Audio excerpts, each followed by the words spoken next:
अगर आप भी चाहते हैं सोनू सावन के ऑडियो वीडियो सबसे पहले आप तक पहुंचे तो आप हमारे यूट्यूब चैनल को सब्सक्राइब करें और बेल आइकन को दबाएं। प्रेजेंट बाय शारदा म्यूजिक मैनटा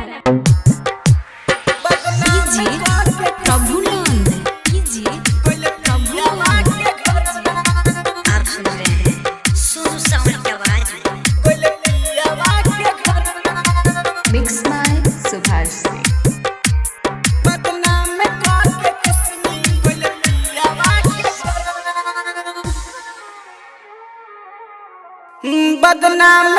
के किस्मी गोल पियावा के घरवा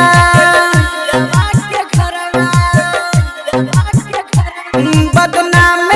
के किस्मी गोल पियावा के घरवा रहे ऐसन प्यारवा नहीं मिले यार मुआ रहे ऐसन प्यारवा नहीं मिले यार रोवताटे वो कर देखो यारवा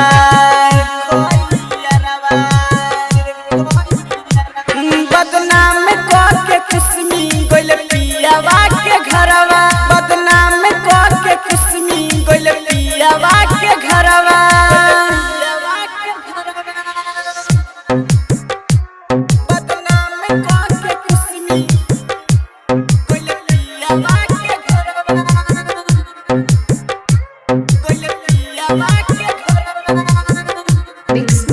सुभाष सिंह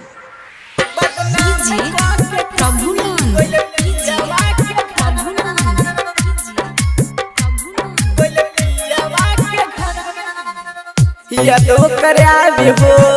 बहुत रोवावे हो फोन उठाई रंग नंबर बतावे हो फोन उठाई रंग नंबर यादो करावे हो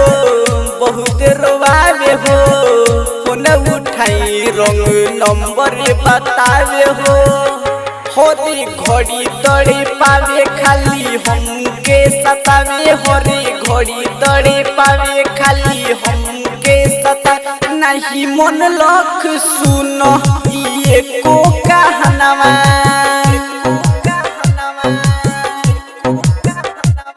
बदनाम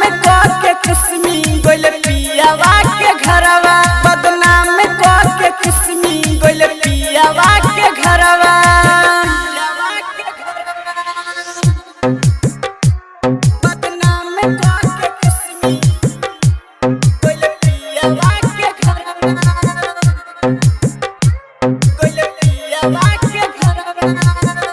सोनू सावन की आवाज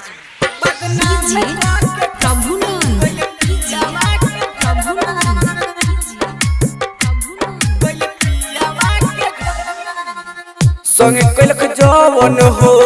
सुन सुन सामन हो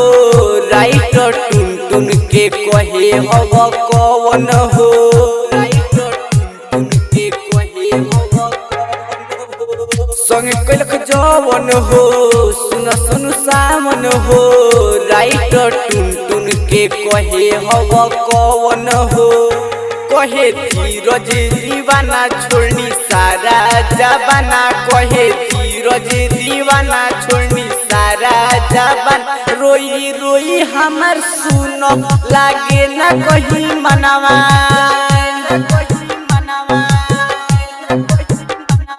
बदनाम के किस्मी गोल पियावा के घरवा बदनाम के किस्मी गोल पियावा के घरवा प्रेजेंट बाय शारदा म्यूजिक मैनटा।